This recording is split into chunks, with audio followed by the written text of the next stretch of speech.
You will marry this beggar tomorrow, or I will disown you and curse your mother's grave." Chief Okoye's voice exploded across the village square. His hand shot out, shoving 22-year-old Amara toward a thin stranger. She stumbled. Her sandal slipped off, but she did not fall. The crowd gasped. A child started crying. The man, Kofi, stood silent in a faded brown kaftan stained with red clay. Rubber sandals split at the toe. He kept his eyes lowered. Her uncle's chest swelled. "Your father owed me 500,000 naira. This marriage settles the debt." Aunt Chinwee's gold earrings caught the sun as she smirked. "Better a pauper's wife than our family's disgrace." Across Africa, these real-life stories unfold in silence. Touching stories of daughters traded like cattle. Life stories erased by greed. This is one of those African stories. Have you ever been powerless while others decided your fate? Stay and see what happens when a quiet girl refuses to stay quiet. 3 months earlier, Amara's father was buried on a Tuesday. The rain had stopped by the time they lowered the coffin, but the red earth still clung to everyone's shoes. The kind of earth that stained everything it touched, permanent, like grief. Chief Okoye arrived late. He wore a black suit that stretched tight across his belly and sunglasses that hid his eyes. He did not remove them during the prayers. Not even when Pastor Chukwu spoke about seeing the face of God. Some faces, Amara thought, preferred to stay hidden. Amara stood beside her father's grave with empty hands. Her mother had died 2 years before, breast cancer that ate through their savings before it took her life. The hospitals in Enugu had taken every naira. The traditional healers had taken what was left. Then her mother died anyway. Now Papa was gone too. Heart attack in the yam fields.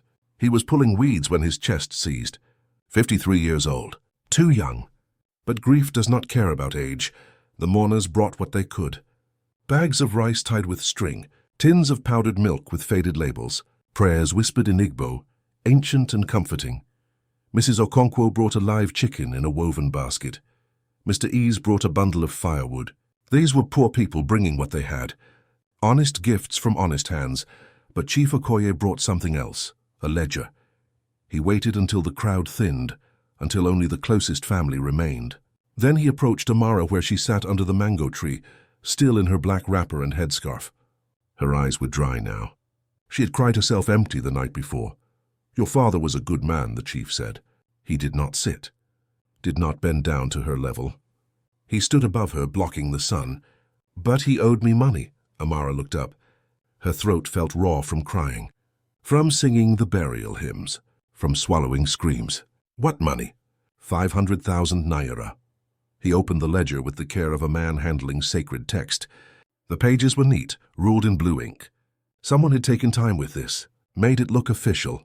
He borrowed it in 2015 for your secondary school fees. JSS 1 through SS 3. 6 years of education. I paid the school directly. The numbers swam before her eyes. Dates lined up in careful rows. Amounts that grew larger each year. Her father's signature at the bottom of each page. She recognized the careful loops of his handwriting. March 12, 2015, 85. 1,000 naira, September 8, 2016, 90. 1,000 naira, January 15, 2018, 1. 110,000 naira, 6 years of debt. Interest compounding at 15% annually. The way debt always grew in villages like this. Quiet, invisible, until it became a mountain. "I don't understand," Amara whispered. "Papa said the church helped with my fees. Father Benedict arranged it." "The church?"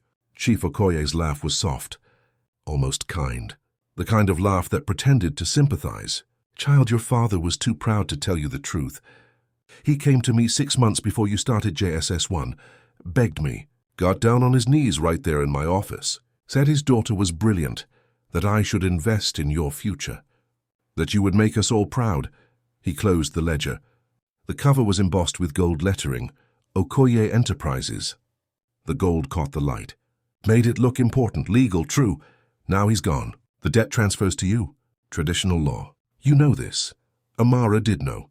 In their village, family debts did not die with the debtor. They passed down like land, like names, like curses, like the red earth that stained everything. "I'll pay you back," she said. Her voice steadied. She was her father's daughter. She would not beg. "I make pottery. I sell at the market. 20 pieces last month. It will take time, but how much do you make? 20,000 a month. 30 on a good month. The chief's tone shifted.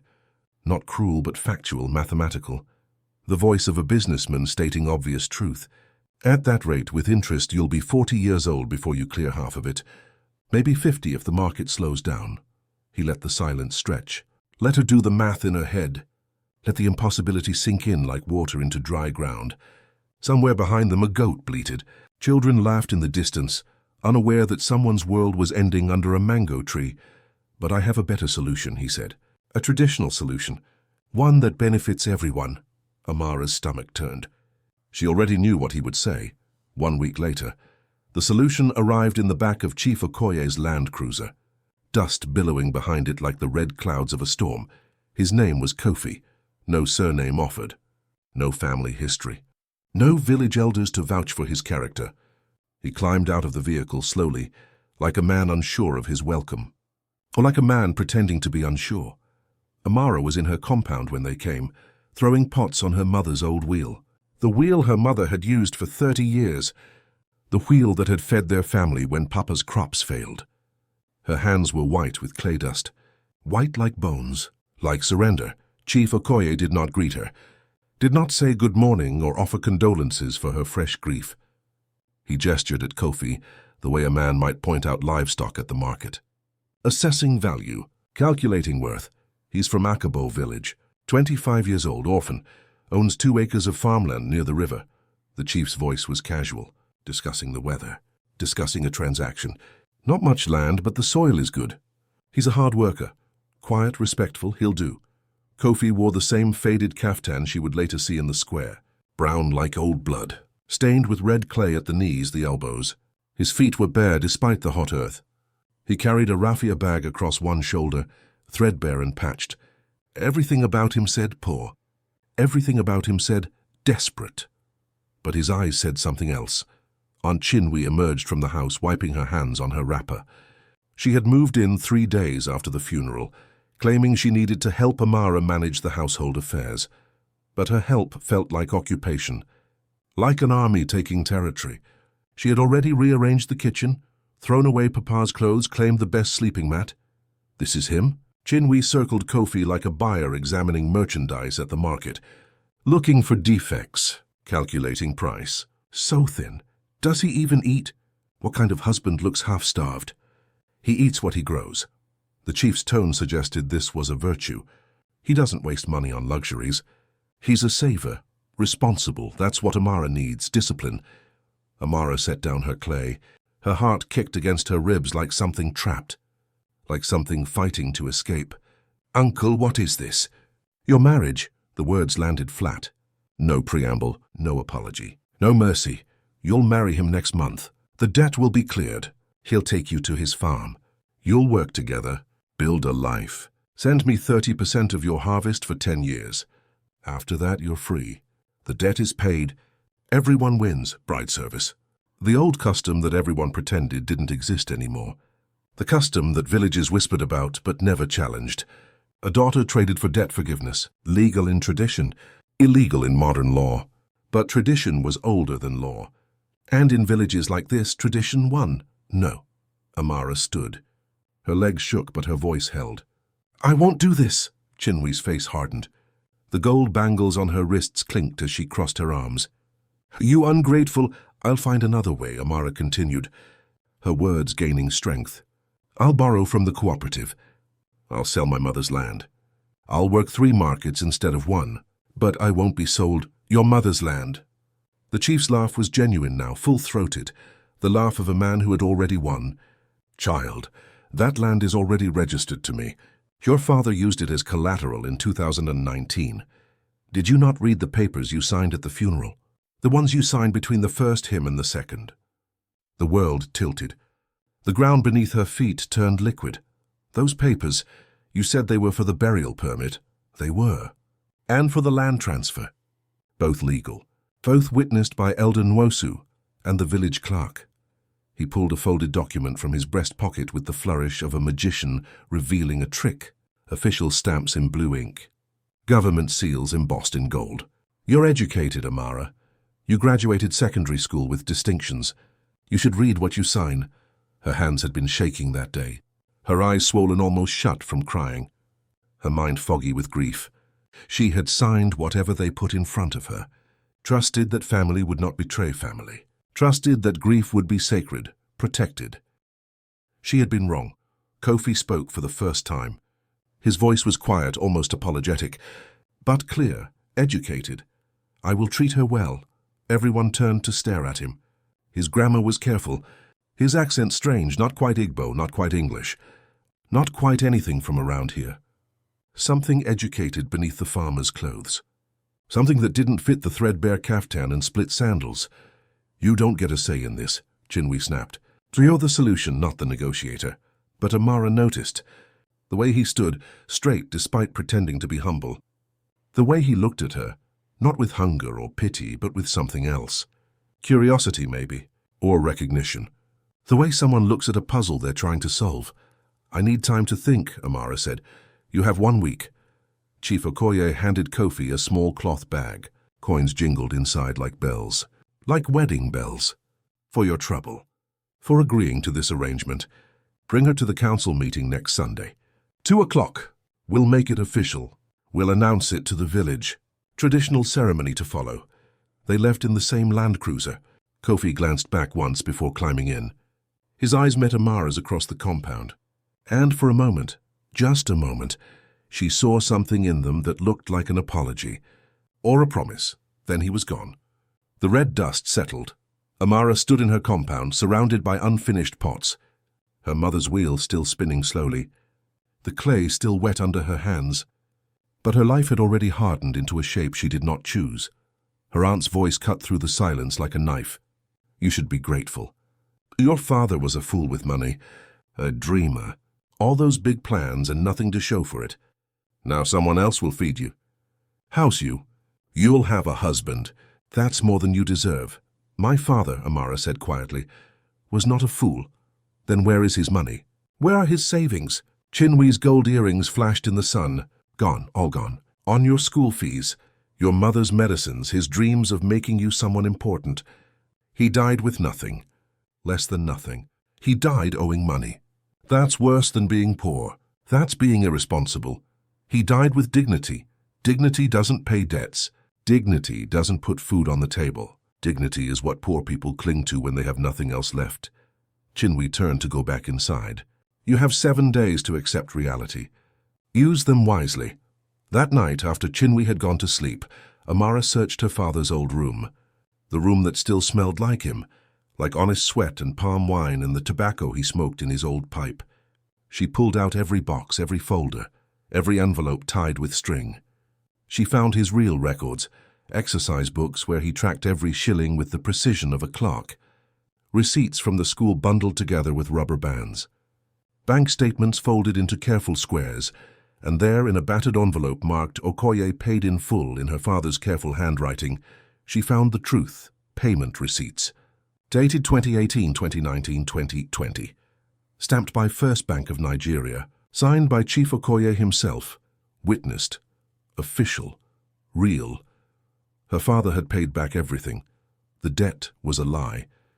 The council meeting was held under the ancient Iroko tree in the village square, the tree that had stood for 200 years.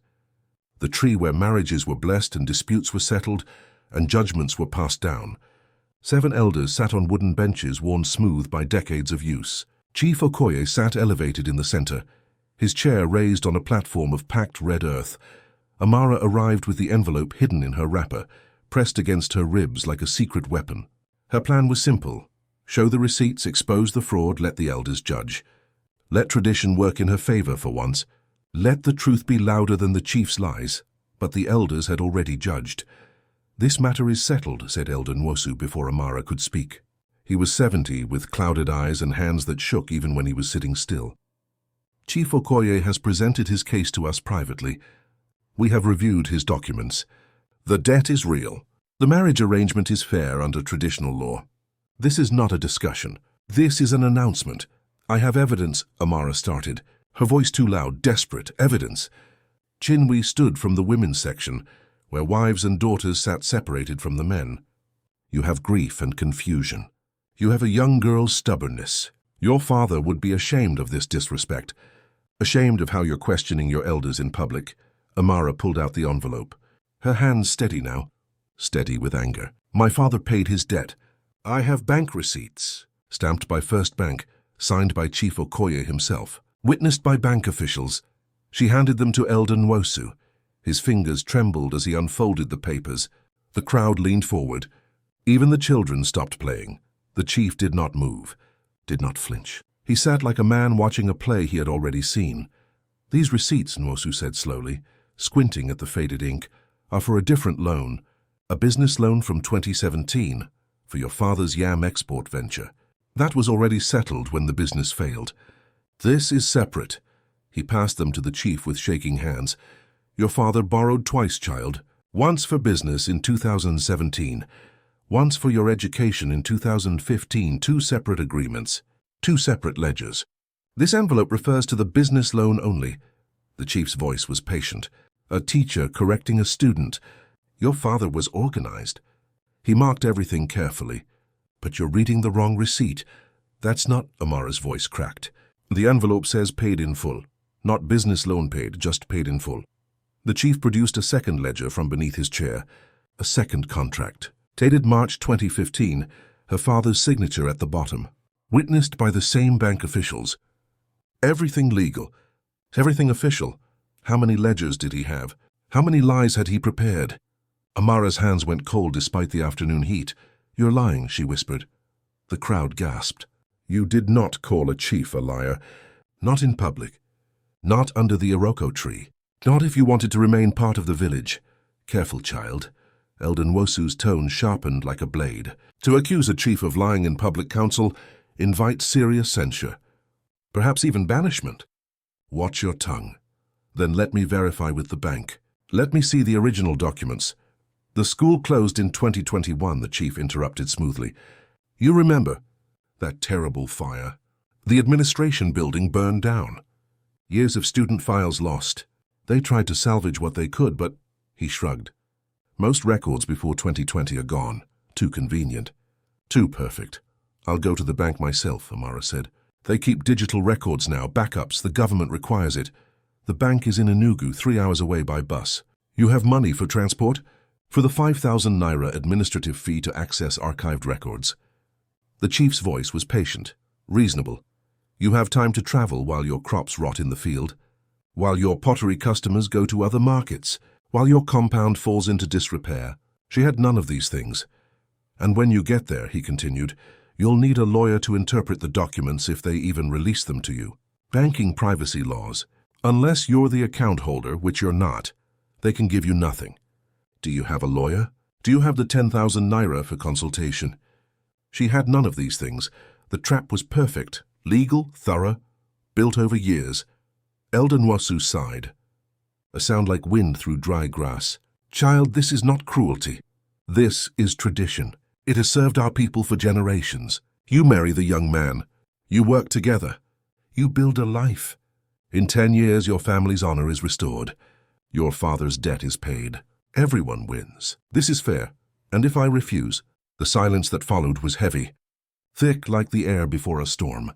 Chief Okoye finally stood. His purple agbada caught the sun. Then you are expelled from this family. Your name will be struck from the lineage records. You will return everything your mother owned, including the pottery wheel, which was a gift from my wife to your mother 20 years ago. You will leave this village within 7 days. The ground disappeared beneath her feet. Furthermore, the chief continued, his voice carrying across the square, I will be forced to take legal action to recover my debt, seizure of assets, wage garnishment, court proceedings that will follow you to whatever city you try to hide in. I do not wish to do this. I am a reasonable man, a family man. But I am also a businessman. I have rights under Nigerian law. A man stepped forward from the crowd. He wore a crisp white shirt and black trousers, expensive shoes that reflected the sun, a gold watch, a leather belt. Everything about him said, money. Emeka Amara's stomach turned. Perhaps I can offer a solution, Emeka said. His smile was oil slick, practiced, the smile of a merchant who always got his price. I've been looking for a wife. A third wife, to be precise. But still a wife. I could pay off Amara's debt immediately. Full amount. She could join my household in Onitsha. A much better life than farming in Akabo. Indoor plumbing, electricity, security, respect. He was 42 years old, fat, successful. His spare parts business had 3 locations. His first 2 wives lived in separate compounds and never spoke to each other. One had scars on her arms that she covered with long sleeves even in the heat. The other had stopped smiling years ago. 6 months earlier, Emeka had proposed to Amara at the market. She had refused politely. He proposed again a week later. She refused less politely. The third time he had grabbed her wrist, pulled her close, told her she was playing hard to get. She had dumped a basket of clay water on his shoes and walked away. This was revenge. This entire charade, this was about a man who could not accept the word no. No, Amara said, her voice clear, final. I'll marry Kofi. Emeka's smile curdled like milk in the sun. The beggar. You choose that scarecrow over... Yes. Kofi stood at the edge of the crowd. He had been so still, so quiet. Amara had almost forgotten him. Now he stepped forward. His movements were careful, controlled. The walk of a man who knew exactly where he was going. I accept, he said quietly. But with one condition. Chief Okoye raised an eyebrow. You don't negotiate conditions, boy. You're receiving a wife and debt forgiveness. That's your payment. Amara keeps her mother's pottery wheel. She continues her business. 30% of farm harvest, yes, I agree to that. But her pottery income is hers alone, not mine. Not yours, hers. You forget your place, man. I know my place. I'm a farmer. I understand land and work and fair trade. He looked at Amara, really looked at her. But I also understand dignity. She is skilled. Her pots sell well at market. People travel from 3 villages to buy from her. You would rob her of that? Of her mother's legacy? The crowd murmured agreement. Several women nodded. Mrs. Okonkwo said, The girl's pottery is beautiful. Why take that from her? Chief Okoye's jaw tightened. He had not expected resistance, especially not from the pauper he had chosen specifically because he seemed weak, controllable, desperate. Fine, the chief said at last. She keeps the wheel. She keeps her pottery business. But the marriage happens in 7 days. No more delays. No more negotiations. Elder Nwosu stood slowly, using his walking stick for support. Then it is decided. Kofi of Akabo will wed Amara, daughter of Okorocha. May the ancestors bless this union and bring peace to both families. The formal words, binding as chains, legal as a signed contract. The crowd began to disperse. Some people touched Amara's shoulder as they passed. Sympathy or pity. She couldn't tell the difference anymore. That evening, as the sun painted the sky red like blood or clay or warnings, Dr. Adeyemi came to Amara's compound. He was 75 years old, a retired secondary school teacher. He had taught English literature and civics in Lagos for 30 years before returning to the village to retire. He walked with a cane now, his back bent from decades of leaning over students' desks. But his mind was sharp, sharper than most men half his age. I brought you something, he said, handing her a worn paperback book. The cover was faded, the pages yellow with age. Know Your Rights, a Citizen's Guide to Nigerian Law. I can't fight them, Amara said. She was throwing a pot, but her hands moved mechanically. No art in it, just motion. Just something to do with her hands, so they wouldn't become fists. They've won. Not today, no, Dr. Adeyemi said. He sat on the low compound wall, setting his cane beside him. But knowledge is patience. You learn. You watch, you wait. And when the moment comes, and it always comes, you act. Wait for what? For 10 years? By then I'll have children. I'll be trapped for real. For the truth to surface. It always does. Especially when powerful men get careless. When they feel safe. That's when they make mistakes. He pulled a folded newspaper from his pocket. See this article? About digital banking records? The government is requiring all banks to maintain backups for 20 years now. Every transaction, every signature, every deposit and withdrawal, all digitized. He tapped the article with one crooked finger. Your father's payments exist somewhere. In a server. In a database. They can't burn down a server the way they burned down the school. Amara's heart kicked. Hope was dangerous. Hope hurt more than acceptance. But she felt it anyway. And there's something else you should know. Dr. Adeyemi's voice dropped lower. I've been a teacher for 43 years. I taught at King's College, Lagos. I taught at University of Lagos preparatory programs. I know an educated person when I see one. What does that have to do with that young man, Kofi? He speaks like my former students, not like a village farmer who dropped out of primary school. His grammar is perfect. His vocabulary is advanced. The way he negotiated with Chief Okoye, Dr. Adeyemi smiled. That was strategy. That was someone who understands leverage and power dynamics, someone who has studied these things. Amara remembered Kofi's voice, the careful accent, the educated phrasing hidden under humble words. Who is he? She asked. I don't know yet, but I intend to find out. Dr. Adeyemi stood slowly, using his cane. In the meantime, read that book. Learn your rights. Learn how debt works under Nigerian law. Learn about marriage contracts and how to protect assets. Knowledge is the only weapon they can't take from you. Why are you helping me? Because your father was my student. Many years ago, before you were born, he was brilliant. Could have gone to university if his family had money. He spent his whole life working so you could have what he didn't. Dr. Adeyemi's eyes were wet. And I'll be damned if I let some corrupt chief steal his sacrifice. After he left, Amara sat with her mother's wheel, shaping clay slowly, her hands finding rhythm. Muscle memory. The bowl grew under her fingers. Wide and deep, strong. Kofi appeared at the compound gate as the sun set. He carried a small bundle wrapped in faded cloth. May I enter? He asked, polite, formal. Amara nodded. She didn't trust her voice. He unwrapped the bundle. Inside was a simple gold ring. Not expensive looking, but real gold. She could tell by the weight of it when he placed it in her palm. For the ceremony, he said. It was my mother's. I don't need, I know. But you deserve a ring. Even in a marriage neither of us chose. Even in this situation, he paused. My mother wore this for 20 years. Through poverty, through struggle, through everything. She said it reminded her that she had chosen her life, even when life tried to choose for her. Amara studied his face in the fading light. He had bathed at the river. His hair was neatly trimmed. Someone had cut it recently. His eyes were intelligent, kind, sad in a way that spoke of old grief, not fresh wounds. Who are you? She asked. Really? Someone who needed to see this village's truth. He sat where Dr. Adeyemi had sat. And someone who saw you at that council meeting. The way you stood. The way you refused to disappear. Even when they tried to make you invisible. That takes strength. They did make me disappear. No, you bent. You had to bend. But bending is not breaking. There's a difference. He stood. 7 days, Amara. Then we protect each other. That's my promise. He left the ring and the bundle.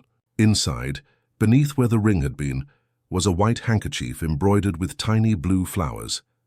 Delicate, expensive threadwork. The kind that took hours. The kind that spoke of patience and care. My mother's, he called back as he walked toward the gate. She said, carry courage with you, even if it's just a small cloth. Amara held the handkerchief to her face. It smelled like palm soap and something else. Something clean and far away. Like a city. Like possibilities, hope maybe. Or just the memory of it. The wedding was not a wedding. It was a humiliation ceremony dressed in traditional cloth. No proper venue. No hired tent. Just the village square under the same Iroko tree where they had held the council meeting. Where judgment had been passed. Where her life had been decided without her consent. Wooden benches arranged in a half circle. Speakers tied to a generator that coughed black smoke and smelled like diesel and broken promises. Amara wore a plain cream wrapper and matching blouse. No coral beads, no ceremonial aso-oke. Just fabric her neighbor, Mrs. Obi, had given her out of pity. Wrapped quickly that morning because she owned nothing suitable for a wedding. Not even her own wedding. Kofi wore a clean kaftan, still brown, still simple but pressed. Someone had ironed it carefully. The creases were sharp. Maybe him. Maybe he had more pride than his clothes suggested. 50 people attended. Some came to support. Most came to watch. There is always a crowd for tragedy. Always witnesses for a fall. Chief Okoye gave the opening speech. He spoke of duty and gratitude and the sacred bonds between families. He spoke of tradition and honor and the importance of paying debts. He did not mention the 500,000 naira. He did not need to. Everyone knew. The knowledge sat heavy in the air like humidity before rain. Aunt Chinwe sat in the front row, wearing enough gold for 3 women. Earrings, necklace, bangles that clinked when she moved. She looked satisfied. Like a general who had won a difficult campaign, Emeka stood near the back, filming everything on his phone. His thumb moved constantly, typing comments, posting updates. Every few minutes he laughed at something on the screen. His face lit by the glow of social media validation. Strangers laughing with him at something they would never understand. The hashtag was already trending in their local Facebook groups. Beggar wedding. The pastor was young, fresh from seminary, newly assigned to their parish. He rushed through the vows like a man late for another appointment. Like this wedding was an inconvenience between him and lunch. "Do you, Amara, take this man?" "I do." She did not hesitate, did not cry. She kept her spine straight and her voice steady. If they wanted a spectacle, she would not give them tears. She would give them strength. Let them choke on it. "And do you, Kofi, take this woman?" "I do. And I will honor her as she deserves." The phrasing was deliberate, specific, a promise wrapped in defiance. Several people noticed. Several people frowned.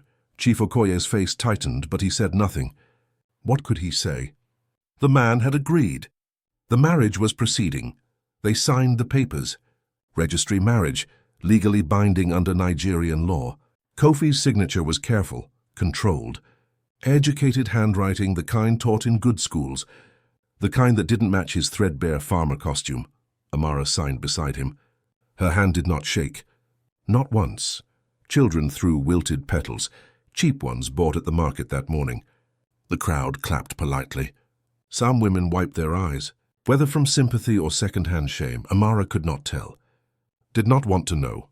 As they walked toward the edge of the square, Kofi leaned close. His breath was warm against her ear, his voice barely a whisper. 3 days, he said. Trust me for 3 days. Kofi's farm was 5 kilometers outside the village, down a red dirt road that turned to mud when it rained. They walked the distance in silence. He carried a small bag over his shoulder. She carried nothing. Everything she owned had already been sent ahead. Her clothes, her pottery wheel, her mother's red clay pot. Her whole life in one cartload. The compound was small, a single-room house with mud walls and a zinc roof that would drum like thunder when the rains came. A cooking area under a thatch shelter, a pit latrine behind a screen of woven mats, the kind of place that said poor but it was clean. The floor was swept. The walls freshly painted white, not the usual mud brown of neglect. A bookshelf stood in one corner crammed with texts, Shakespeare, Chinua Achebe, Vole Soyinka, 6 business management textbooks with worn spines. Books that did not belong in a poor farmer's house. Solar panels gleamed on the zinc roof, new, expensive, completely out of place. Amara stared at them. How did a pauper afford solar panels? I'm a farmer, not a pauper, Kofi said, his voice different now that they were alone. More confident. There's a difference. He showed her the rest. A small garden with tomatoes, peppers, and okra growing in neat rows. A chicken coop with 6 hens that looked healthy and well-fed. A water tank connected to a filtration system that definitely cost more than a poor farmer could afford. I've been preparing, he said. For what? For someone to share it with. That first night they ate jollof rice and fried plantains. He cooked. She watched, surprised by his ease in the kitchen. The way he moved, confident, practiced. Not like a man who had learned from necessity, but like a man who had been taught properly. My mother taught me, he said, as if reading her thoughts. He plated the food, dividing it exactly equally. She used to say, a man who cannot feed himself is not a man. He's a child in an adult's body. His Igbo was flawless, but his English was better. University English, not village school English. He switched between them unconsciously, the way educated people did. The way people from the city did. You went to university, Amara said. It was not a question, I did. Where? Lagos, University of Lagos. Studying what? Business management. Economics minor. I graduated 3 years ago. Top 15% of my class. He handed her a plate. I also speak Yoruba. Enough Hausa to get by and enough French to read basic documents. Amara felt something shift in her chest. Confusion, anger, relief, fear. She could not name it. Could not separate one emotion from another. Why are you here? Why would a university graduate agree to this marriage? Kofi set down his spoon. His eyes were serious, direct. I heard about your uncle's schemes, how he loans money to desperate families, then traps them with forged documents, interest rates that violate usury laws, debt servitude disguised as traditional practice. I wanted to see it for myself. Document it. Build a case. So this is research. I'm data. No. His voice was firm, final. You're a person who deserved better than what she got. I came to investigate your uncle, but I stayed because I saw you at that first council meeting. The way you stood. The way you spoke truth even when everyone tried to silence you. The way you refused to disappear. He reached across the table. Did not touch her, but his hand rested close enough that she could feel the warmth. I can help you. If you let me. Help how? 3 days. That's all I ask. Trust me for 3 days. And then the truth comes out, all of it. And your uncle faces justice. On the second day, Amara worked her pottery wheel in the compound while Kofi worked the fields. They moved in separate orbits like planets circling the same sun but never touching. But in the evening he came to watch her throw pots. You're very good, he said. He sat on the compound wall close enough to observe but far enough to give her space. My mother taught me. Started when I was 6 years old. My first pot had a hole in the bottom. She smiled at the memory. Mama said, perfect. Now you've learned what not to do. That's the first step toward learning what to do. You could expand. Sell online through Jumia or Konga. Reach customers in Abuja, Lagos, Port Harcourt. You have the skill. You just need the platform. Amara's hands stilled. Online selling requires startup capital, marketing budget, professional photos, packaging materials, shipping arrangements. Things I don't have. You will. She looked at him. Truly looked. His hands were calloused from real work, but his nails were clean, trimmed. His posture was straight despite the farmer's clothes. And his eyes, there was certainty in them, the kind that came from knowing something others didn't. Who are you really? She asked again. You'll find out tomorrow. That night she heard him on the phone. His voice was low, but she caught fragments through the thin compound walls. Yes, father. The papers are ready. 40% acquisition finalized. The board approved it yesterday. I'm bringing her. She deserves to see this. She deserves to see justice. Father, acquisition, board, papers, words that did not belong in a poor farmer's vocabulary. Amara lay awake until dawn, her mind spinning through possibilities, each one more impossible than the last. The third day began with the sound of a car engine, not a motorcycle taxi, not a bus, a car, a real car. The kind that cost more than most people in the village earned in 5 years. Amara was drawing water from the well when she heard it. A deep, expensive purr. German engineering. Luxury. A black SUV rolled to a stop outside Kofi's compound. Tinted windows that reflected the morning sun. Government license plates. Official tags. A man in a grey suit climbed out. He carried a leather briefcase, wore gold-rimmed glasses, moved with the confidence of someone who worked in tall buildings with air conditioning. Mid-40s, the kind of person who commanded rooms without raising his voice. Good morning, he said to Amara. His Igbo was perfect but citified, formal. I'm looking for Kofi Mensah. Mensah. Not just Kofi, Kofi Mensah. A full name. A surname that meant family, lineage, history. He's in the fields, Amara said slowly, her heart hammering against her ribs. Then I'll wait. He did not ask permission. He walked to the thatch shelter, sat on the wooden bench, set his briefcase beside him like this was completely normal. He pulled out a phone, the newest Samsung model gleaming, and began typing with the speed of a professional. Amara's hands shook as she set down the water bucket. She walked to the fields, her feet moving faster with each step. Kofi was bent over a row of yams, pulling weeds. His back was to her, muscles moving under his shirt. Real farmer's work. Not pretend, Kofi. He straightened, turning.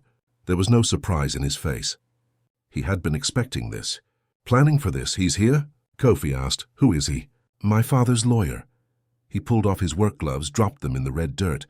Time to go. Time for truth. Your father... The words stuck in her throat like thorns. Kofi walked past her toward the compound. She followed, her mind spinning, her feet stumbling over routes she normally avoided without thinking. The lawyer stood when Kofi approached. Then impossibly he bowed, a deep bow from the waist, the kind of bow reserved for important people, for respect. "For authority, sir," the lawyer said, his voice formal, professional. "Your father called this morning. The acquisition papers are ready for your signature. The Mensa Group has finalized the purchase of 40% of the southeastern agribusiness sector. The board meeting is scheduled for next week. Your father wants you to return for the announcement." The world tilted. The ground turned liquid beneath Amara's feet. "Sir, Mensa Group, board acquisition, 40%. She grabbed the fence post to steady herself. Her vision spotted black at the edges. "Tell my father," Kofi said calmly, like this was a normal conversation, like he was still just a poor farmer discussing yam prices, "that I've learned what I came to learn, and tell him I'm bringing my wife to the council meeting today at 2 o'clock. She deserves to see justice. She's earned it." The lawyer nodded. "Shall I prepare the documents? The forensic audit? The bank records? All of them. Especially the records for Chief Okoye's transactions over the past 7 years. Every loan, every payment, every forgery, everything. Already done, sir. They're in the briefcase. 500 pages. Enough to put him away for a decade if the prosecutor is competent." Kofi turned to Amara. His face was unreadable, calm, like a mask. "I need to explain." They sat under the mango tree behind the compound. The lawyer waited in the SUV, engine running, air conditioning humming, discreet professional giving them privacy. "My full name," Kofi began, his hands clasped between his knees, "is Kofi Mensah Jr. My father is Kofi Mensah Sr. He owns the Mensah Agricultural Group. We're valued at approximately $500 million US. Not Naira, dollars." The number was absurd, unreal, the kind of number that appeared in newspapers, not in real life. "We started as a small farm cooperative 30 years ago. My father grew up in poverty. Real poverty. The kind where you eat once a day if you're lucky. He built the company from nothing. From sweat and soil and refusing to give up." Kofi paused. "But he was afraid I was spoiled, soft, born into money. He wanted me to understand the villages, the farmers, the real cost of everything we do. So he sent me undercover. For how long? 6 months. I've been visiting villages all over the southeast, working farms, learning what it's really like, what farmers face, what traders face, what families face when they're desperate." He paused. 3 months ago, one of my employees told me about Chief Okoye, about his loan schemes, the way he preys on grieving families, the forged documents, the impossible interest rates. I wanted to see it for myself. Build evidence. Make sure he couldn't just bribe his way out when we finally acted. "And you chose my family? I chose you." Amara's hands clenched, anger and hope warring inside her. "I'm not a case study. I know. That's why I'm telling you now. The complete truth." He met her eyes. No hesitation. "I saw your photograph. Tanaka's brother. You know him. He works at your aunt's shop sometimes. He actually works for us. In our supply chain division. He showed me your picture. Told me about you. Said you were brilliant, trapped, fighting." I asked to be introduced. My father agreed, but only if I fully committed. A legal marriage. Real stakes. Real consequences if I failed. So this is real. The marriage license is real. Filed with the Federal Registry. The vows are real. My commitment is real." He leaned forward. "But you have a choice. If you want an annulment, you'll have it. Immediately. Plus compensation for what you've endured, enough to start your pottery business properly. Plus justice against your uncle. All of that is guaranteed no matter what you choose. And if I don't want an annulment, then we continue. As partners, as equals, I help you build your pottery business into something real. Something national. You help me understand what my company should be doing differently. How to serve people instead of just extracting profit. We see if this marriage, this strange, impossible marriage, can become something real. Something chosen." Amara's mind spun. Anger and hope and fear tangled together like thread on a broken loom. "Why didn't you tell me before?" "Because I needed you to see me. Not my father's money. Not the company. Not the lifestyle. Just me, Kofi, a man. I needed to know if you could respect me when you thought I had nothing. Because if you couldn't, he shrugged, then we had no future anyway. He pulled out the white handkerchief, the one his mother had embroidered with blue flowers. The one that smelled like courage. This was hers. My mother's. She grew up in a village smaller than this one. She married my father when he had nothing but a dream and a patch of borrowed land. She taught me that wealth is not in bank accounts. It's in dignity, in work, in standing beside someone when the world pushes them down, in being the person who says, I see you, when everyone else is looking away. Amara took the handkerchief. Her hands were shaking now. Really shaking. 3 days, she whispered. You said 3 days and the truth would come out. Yes, because today Chief Okoye called a mandatory post-wedding council meeting. He expects me to sign over my 2 acres to settle additional interest he claims I owe him. Another layer of the scam. Another way to squeeze profit from desperation. Kofi smiled, and it was not kind. It was sharp, justice-shaped. He's about to learn that those 2 acres are owned by the Mensa Agricultural Group, and that I've been documenting every fraudulent transaction he's made for the past 5 years. Every family he's cheated, every document he's forged, every law he's broken. Amara's breath caught. You're going to destroy him? No. Kofi stood, offering his hand, strong, steady. We're going to let the truth destroy him. Let the law destroy him. That's justice, not revenge. There's a difference. She took his hand. It was warm, calloused from the week of real farm work. Honest work. This was not a soft city boy pretending. This was someone who understood labor. Then let's go, she said. Let's end this. The council meeting was supposed to be a formality, a rubber stamp. A moment for the chief to assert his power one more time before the village moved on to other scandals, other tragedies. Chief Okoye had scheduled it for 2 o'clock. Post-wedding administrative review, he called it in the announcement. A bureaucratic phrase that meant everything to him and nothing to anyone else. By 1:30 the village square was packed. Over 100 people gathered under the Iroko tree, twice the normal crowd. Word had spread through the invisible network of market women and palm wine sellers and children, sent running between compounds with urgent whispers. Something was happening. Something big. Dr. Adeyemi arrived early, choosing a front-row seat. He positioned himself where he could see everything. His face revealed nothing. But his eyes were bright. Alert Emeka came with his phone already recording, a tripod set up for better angles.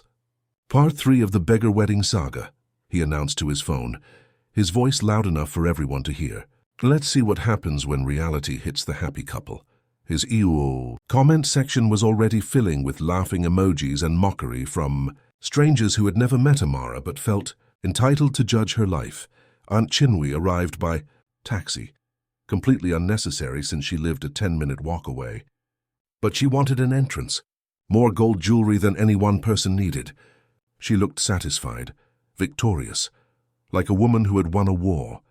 Chief Okoye sat in his elevated chair wearing deep purple with gold embroidery. His chief's regalia, power made visible, authority draped in cloth. At exactly 2 o'clock, Amara and Kofi entered the square. The crowd went silent. Kofi was transformed. Gone was the faded kaftan. Gone were the split sandals. He wore an expensive blue agbada, hand-woven aso-oke, the kind that cost 100,000 naira or more. Polished leather shoes that reflected the sun. A gold watch on his wrist. Real gold, heavy, expensive. But it was not the clothes that made people stare. It was how he carried them. Head high, shoulders back. The posture of a man who had always belonged in rooms like this. Who had always been important. Who had just been pretending otherwise. Amara walked beside him. The white handkerchief tied to her waist like a flag. Her chin lifted. Eyes clear. She was done being ashamed. Behind them, the black SUV pulled up to the square's entrance. Mr. Obi stepped out carrying his briefcase. He did not enter immediately. He waited by the vehicle, watching. Professional, patient. The way lawyers wait when they know they're about to win. Chief Okoye frowned. Something was wrong. He could feel it. The way animals smell smoke before they see fire. Kofi, you're late. By 30 seconds, Kofi's voice carried across the square. Educated, clear, powerful. Not a farmer's voice, a businessman's voice. Shall we begin? The chief opened a folder. Yes, this meeting is to formalize post-marriage obligations. Kofi, you will now sign over your 2 acres of farmland to me as additional compensation for— No. The word stopped everything. Conversations died mid-sentence.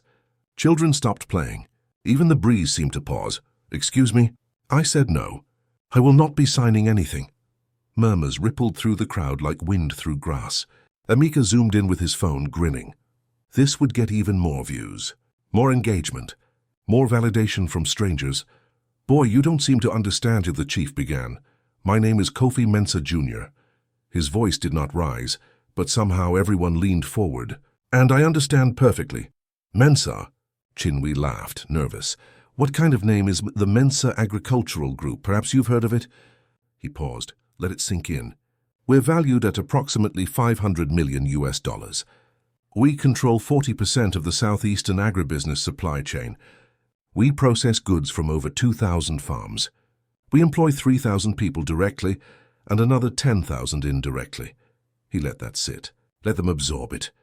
And 3 months ago, we began investigating fraudulent loan practices in rural communities, predatory lending, usurious interest rates, debt bondage disguised as tradition. The square went utterly still. Dr. Adeyemi smiled, a small smile, satisfied. Chief Okoye's face drained of color, gray like ash, like a fire that had just realized the wind changed direction. Kofi gestured to Mr. Obi. The lawyer walked forward, briefcase in hand. He opened it with the theatrical precision of a prosecutor in a courtroom drama. Stacks of folders, each one thick with documents. Each one a story of fraud. Shall we review? Kofi took the first folder. Amara's father, Mr. Okafor Okorocha. You claimed he owed 500,000 naira for school fees. But bank records show he paid back every kobo. The final payment was made in January 2020. 4.5 years before his death, stamped by First Bank of Nigeria, witnessed by 2 bank officials, digitally archived. He held up a bank statement, official stamps, digital timestamps, QR codes that could be verified in real time. This is a forgery, the chief said, but his voice wavered like a rope about to snap. A forgery with matching transaction codes, with the bank manager's digital signature, with blockchain verification, with backups stored in 3 separate servers. Kofi's tone was gentle, almost kind, the way a teacher corrects a child who should know better. Chief, I'm a businessman. I know how to verify documents. I pay people a lot of money to verify documents. He pulled out another folder. Mrs. Okonkwo, 80,000 naira for her son's surgery, paid back in full by 2021. But you told her she still owed interest. You seized her sewing machine, the one she'd bought with her own savings, the one that fed her family. A woman in the crowd gasped, rose to her feet. Mrs. Okonkwo, tears were already streaming down her face. My machine, she whispered. I thought I deserved to lose it. I thought I had failed to pay. I thought I was the one who had forgotten. Another folder. Mr. Ease, 200,000 naira for farm expansion, paid back in 2022. But you told him he owed penalties for late payments. Payments that were never late. You took his land deed. 3 acres his grandfather had worked. 3 acres his father had inherited. Gone. Mr. Ease, an old man in the back row, began to weep. Not quietly. Loud gasping sobs. The sound of a man who had carried shame for years and was suddenly told it was never his to carry. Folder after folder. 12 families. Over 3 million naira in fraudulent claims. Each one a story. Each one a life disrupted. Each one a family nearly destroyed. The crowd's anger built like a wave gathering strength before it crashes. You went to university, someone shouted. We trusted you. My daughter couldn't finish school because of your loan, another voice cried. A woman Amara didn't recognize. She could have been a nurse. Now she sells phone cards at the market. Chief Okoye's face was grey. There were administrative errors, miscommunications. The system isn't perfect. The system was fraud, Kofi interrupted. And you're going to explain it to the police. They're already on their way. Mr. Obi pulled out his phone. We filed a formal complaint yesterday with the Economic and Financial Crimes Commission. Fraud, coercion, falsification of documents, usury, debt bondage.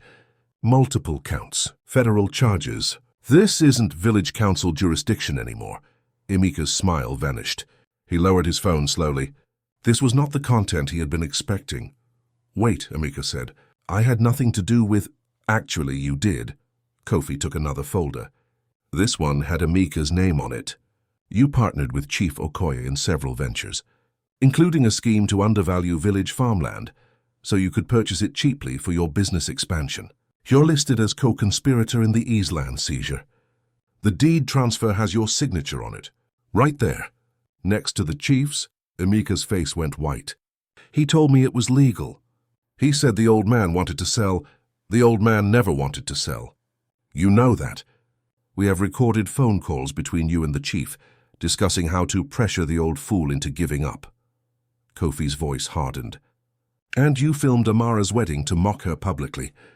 Posted it online with hashtags designed to humiliate. Harassment under Section 24 of the Cybercrime Act. Defamation under common law. We have screenshots, archives, everything. Young men in the crowd moved to block the exits. Not threatening. Just present, bearing witness. Aunt Chinwe stumbled to her feet. Her gold jewelry suddenly looked too heavy, like chains. I didn't know he was lying. I'm his wife. I just did what he said. I didn't know. You knew, Amara said. Every head turned. Amara stepped forward. You moved into my house the day after Papa's funeral. Before his body was even cold.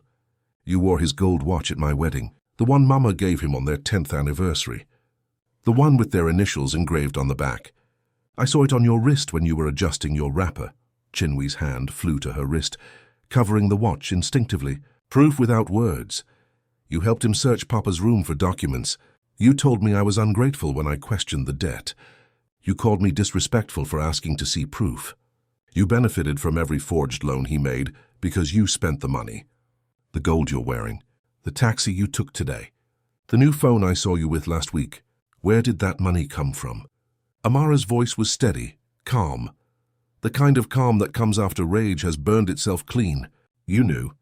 Maybe you didn't help him forge documents, but you knew, and you let it happen because it benefited you. Chinwe's mouth opened. Closed, no words came. What defense could she offer?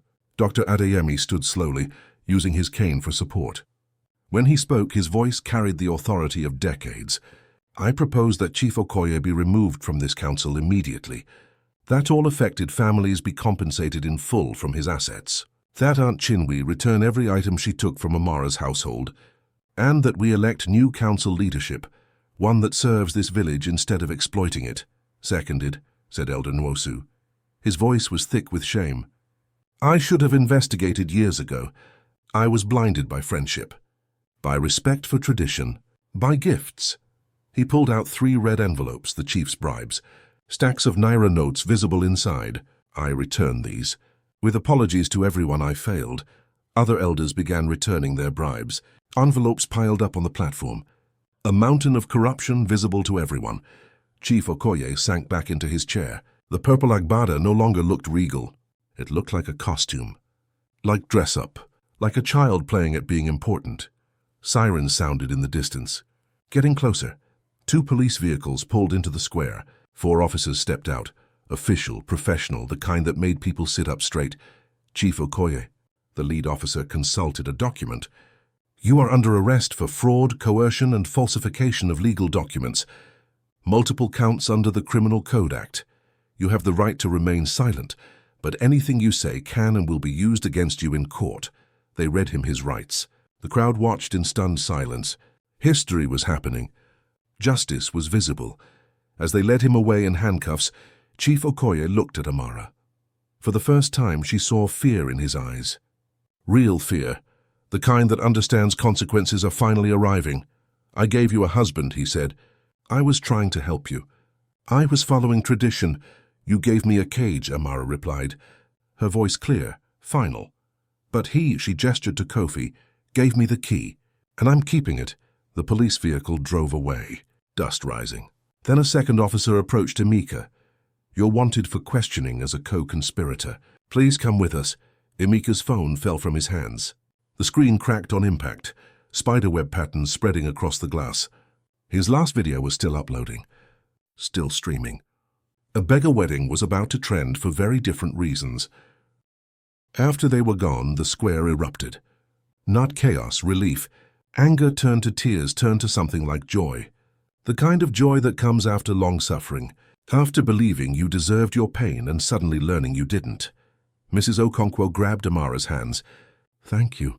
Oh, God, thank you. I can get my machine back. I can work again." Mr. Eze knelt before Kofi, an old man kneeling before a young one. "You've given us our lives back, our dignity. How do we repay this?" "You don't," Kofi said. "You just live, you work. You take care of your families."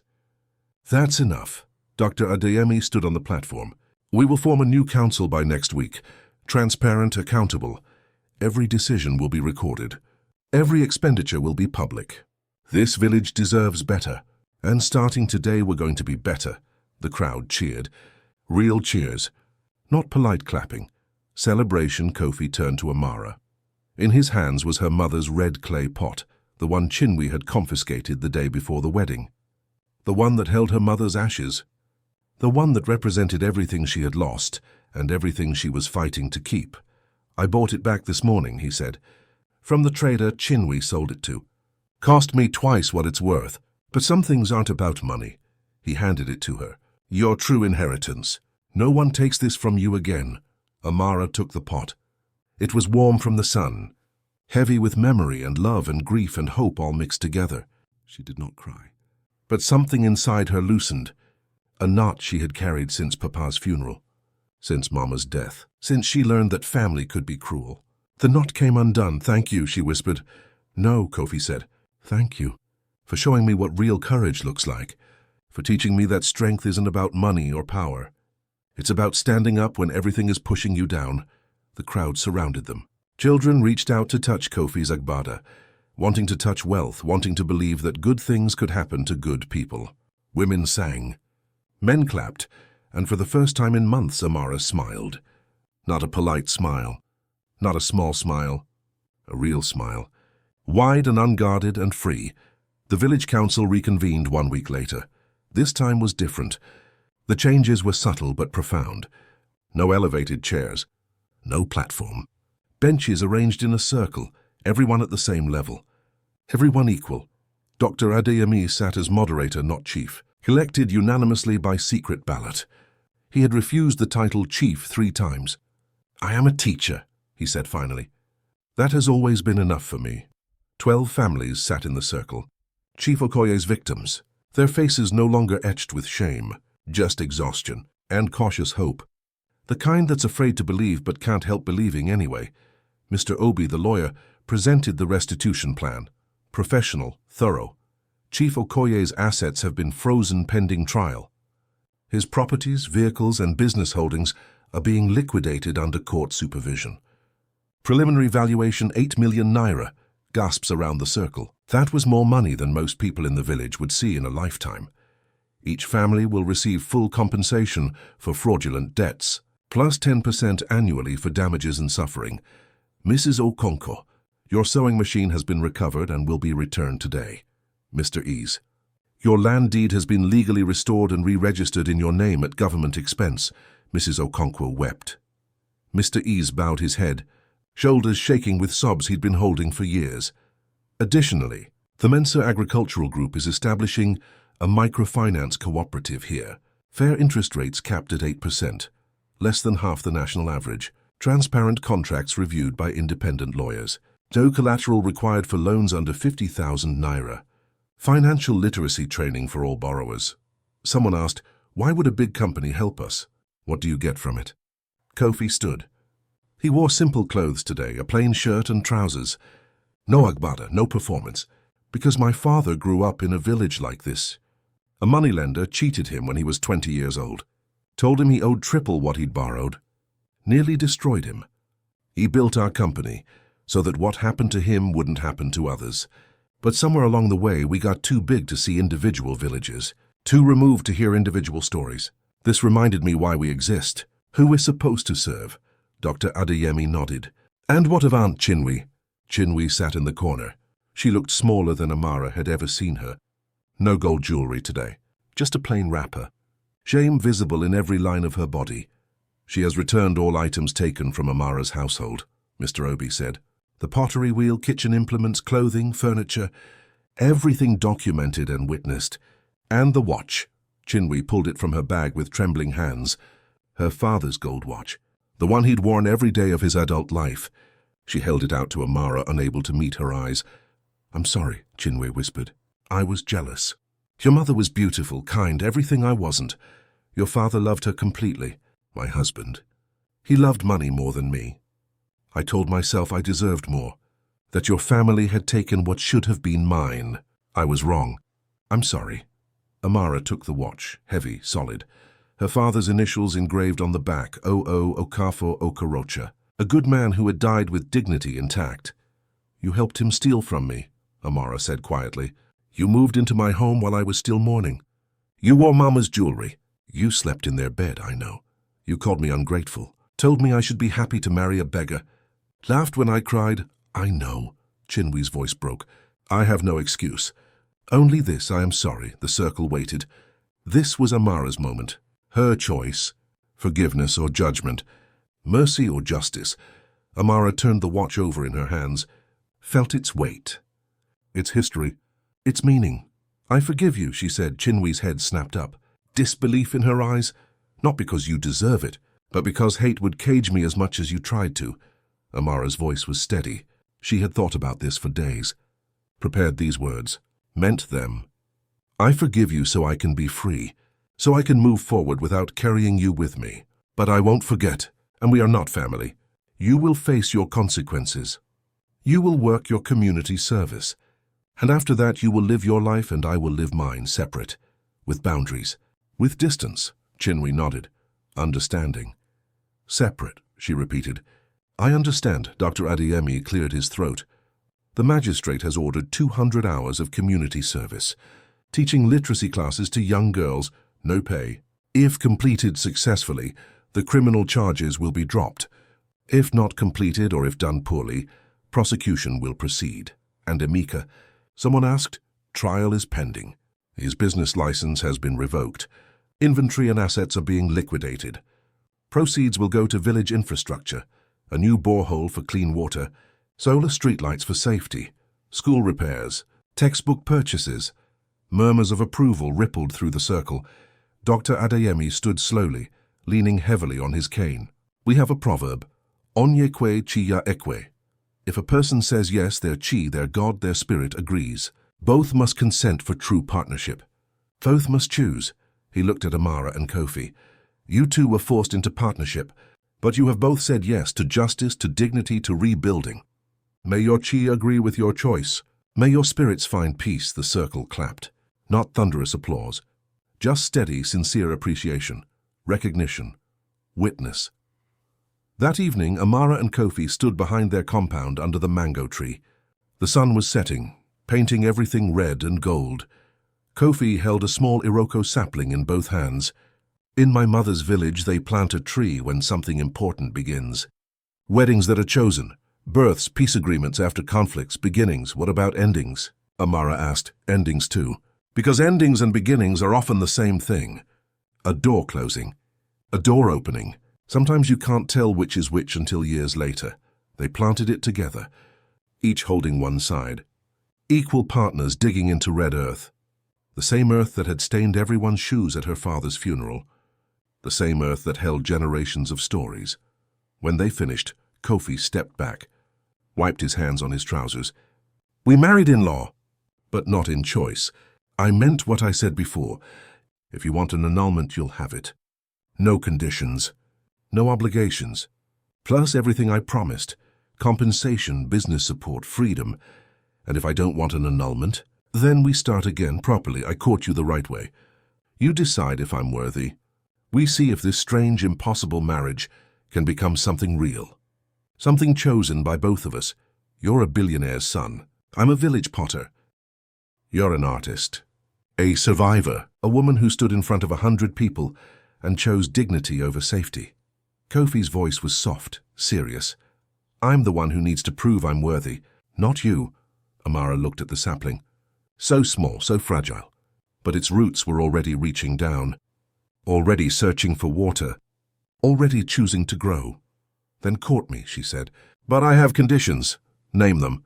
All of them. I keep my pottery business. Separate finances. I build it my way at my pace. You can advise, but I make the decisions. Agreed. I'm not moving to Lagos. If you want to be with me, you live here. At least half the time. This is my home. Agreed. And you teach me business. Real skills. Not charity. Not patronizing.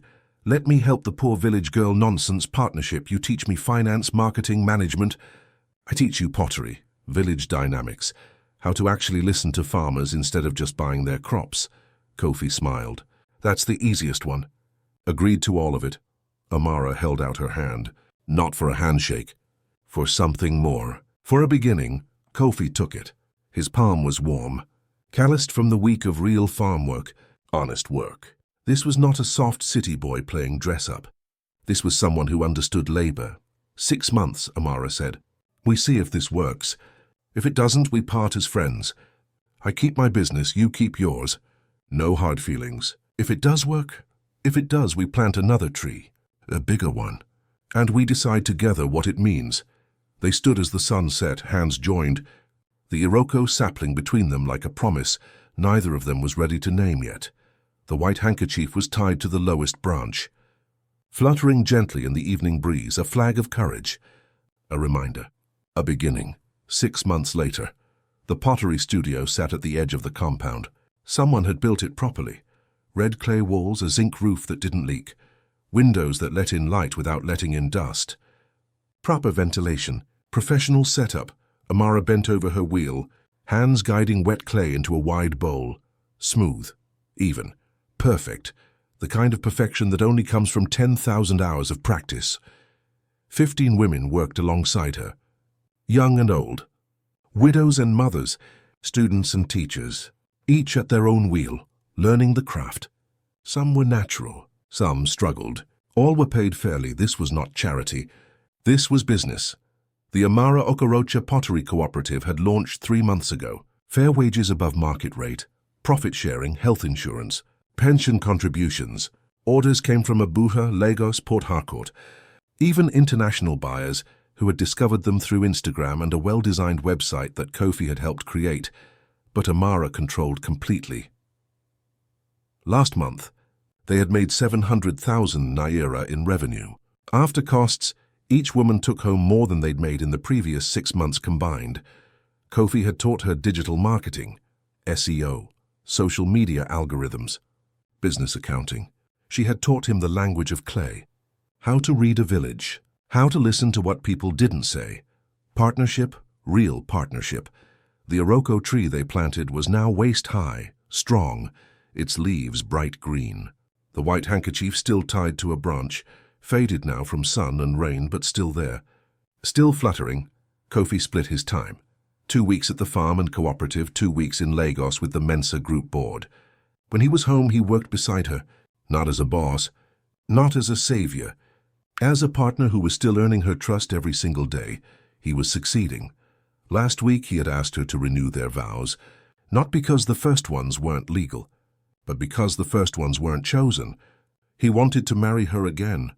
In a church, with her saying yes because she wanted to, not because she had to. She had said yes.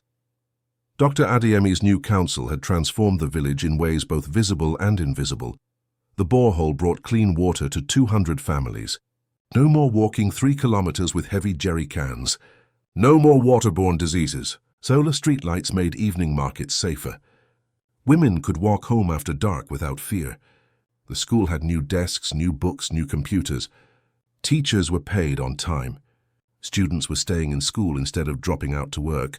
Chief Okoye was serving a 3-year sentence at a Nugu correctional facility. He had sent a letter to Amara 2 months ago. 7 pages, handwritten in careful script, apologizing, explaining how it had started small, just a little extra interest here and there, and snowballed into something he couldn't control, begging for understanding, for forgiveness, for some kind of redemption. She had read it once, then filed it away in a folder she kept in her desk drawer. Forgiveness did not require response. Boundaries held firm. He had made his choices. Now he was living with the consequences. Aunt Chinwe had completed her community service. 200 hours of teaching literacy to young girls. She had done it well, surprisingly well. Some of her students now worked in Amara's cooperative. They didn't speak much. Amara and Chinwe. They nodded when they passed each other at the market, polite, distant, but there was no hate between them. Just space, healthy space, the kind that allows wounds to heal without forcing reconciliation. Emeka's trial was ongoing. His business had collapsed, his reputation destroyed. Beggar Wedding now brought up articles about fraud exposure and justice served. The internet had a short memory, but a taste for accountability when the story was compelling enough. On a Sunday evening, Amara sat with Dr. Adeyemi under the mango tree. He was slower now, used his cane for everything, but his mind remained sharp as ever. "Your father would be proud," he said, not for the first time. But she never tired of hearing it. Amara traced her father's watch on her wrist. She wore it every day now, a reminder of who she came from, what she was fighting for.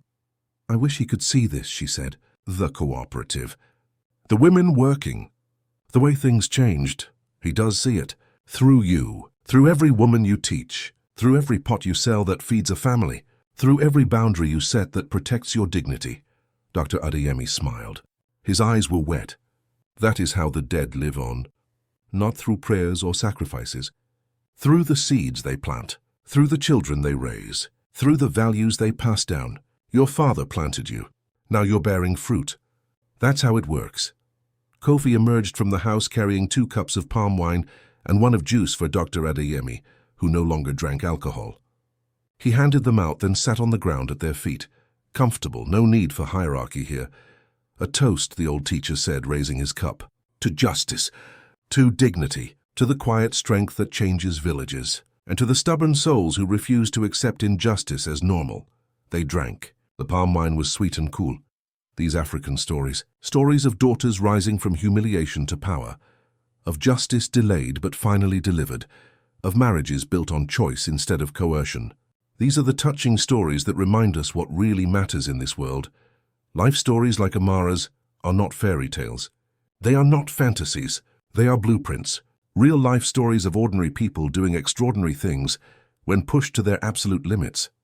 When the world says, "Accept your cage," but and they say no, the world tries to cage women with debt, with shame, with demands to be grateful for cruelty, with traditions twisted to serve the powerful instead of protect the vulnerable.